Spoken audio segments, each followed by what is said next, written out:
maiden speech, and the maiden speech is Iqbal Mohamed.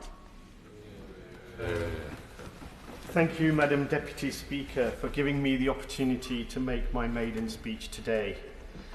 Before I begin, I congratulate my honourable friends, the member for Bolsover and the member for Erewash, for their excellent maiden speeches.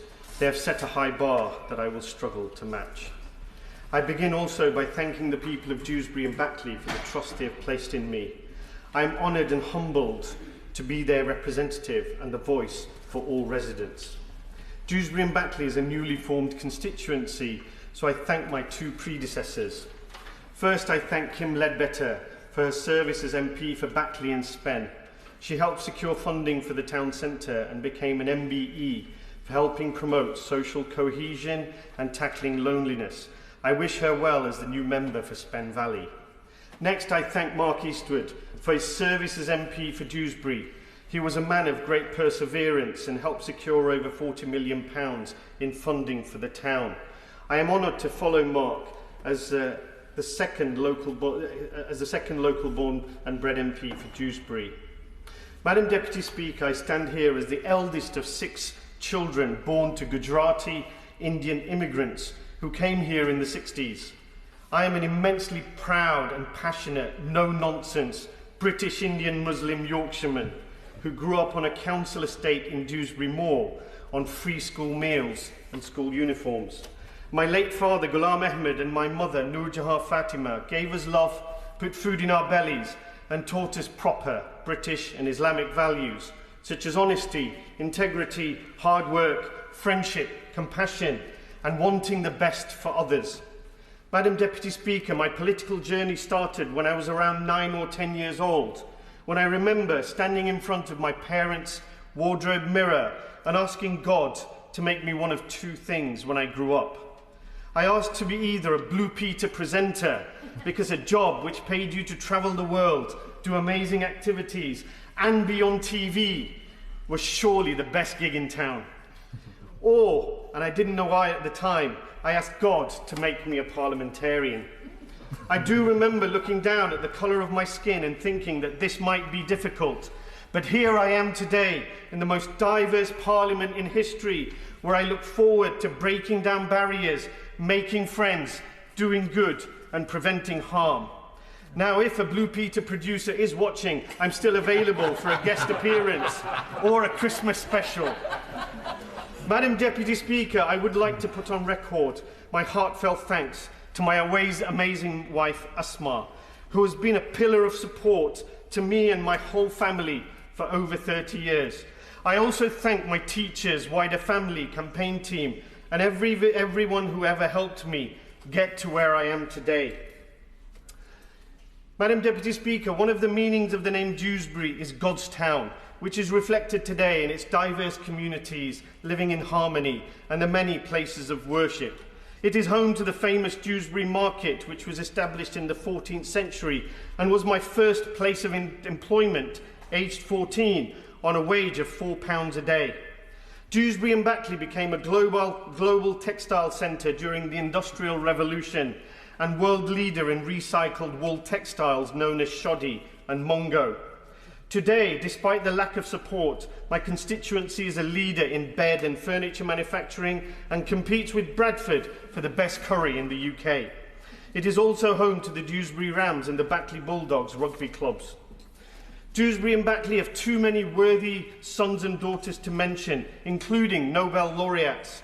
I will, however, pay tribute to the late Joe Cox MP, who is fondly remembered and dearly missed to this day.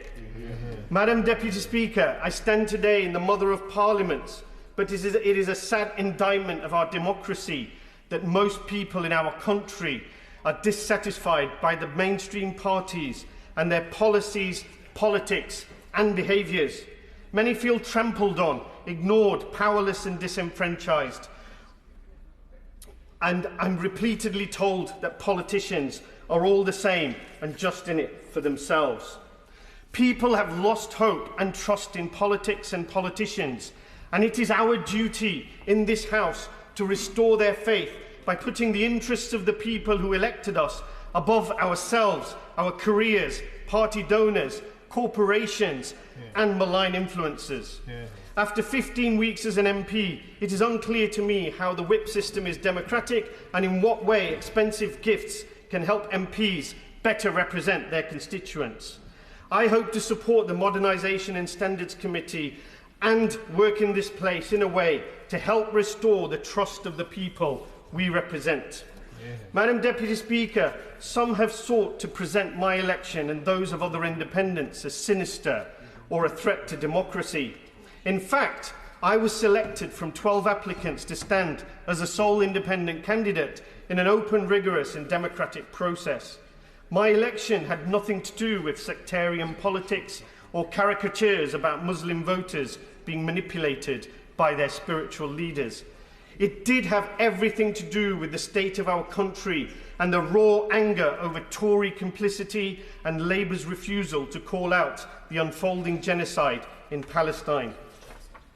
The attacks on October the 7th were appalling, and I reiterate the calls for an immediate ceasefire, the release of all hostages on both sides, and the unfettered access to humanitarian aid. When the Prime Minister endorsed the rights of the Israeli government to cut off water and electricity to the people of Gaza, people in Dewsbury and Batley said no, not in our name. What has happened in Gaza since is beyond words.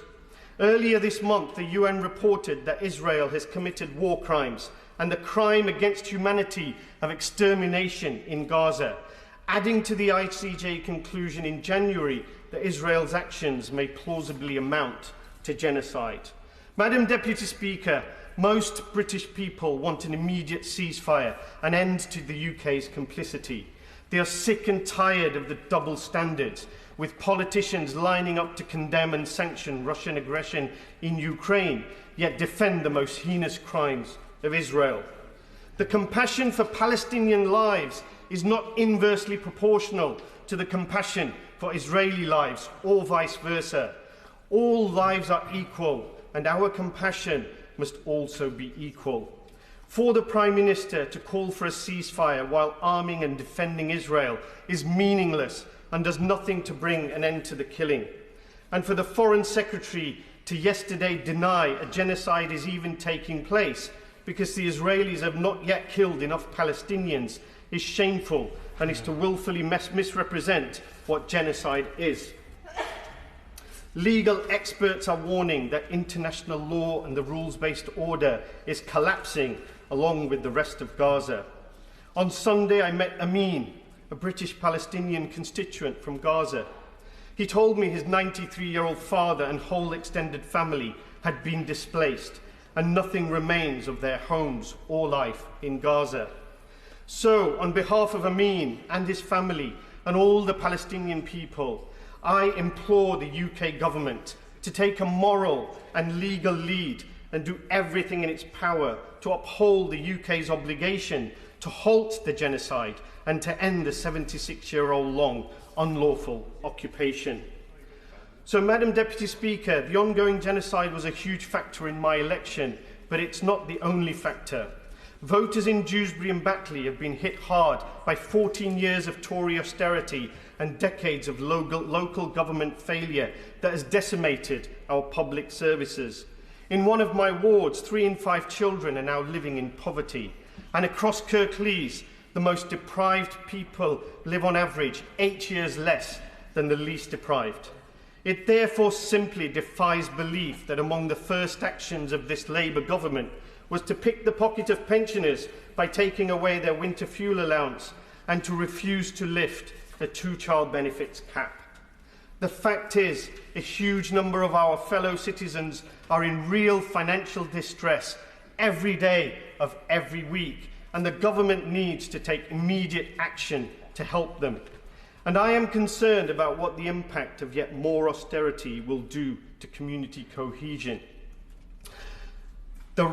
As a British Muslim person of colour, I am alarmed when I hear one of the candidates in the Tory leadership contest say that 1 million migrants should be deported and Muslims should be arrested for saying Allahu Akbar, which just means God is the greatest, because I know who the real beneficiaries of those comments will be. We saw where this kind of rhetoric leads. Riots on our street, asylum shelters attacked, religious institutions besieged by mobs, families and communities terrorised. This place must set the example for the people of Britain to follow. We must root out racism and bigotry and reject any narrative that seeks to blame asylum seekers and immigrant communities for the decades of austerity that has eroded the fabric of once secure communities. Madam Deputy Speaker, I believe that politics done correctly is one of the highest forms of public service and a force for good, for the many and not only the few.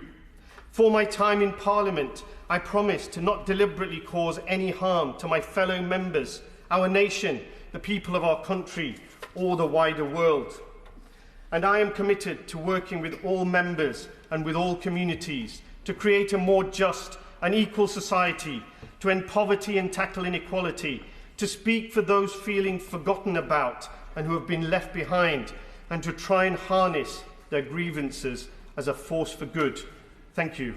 Yeah.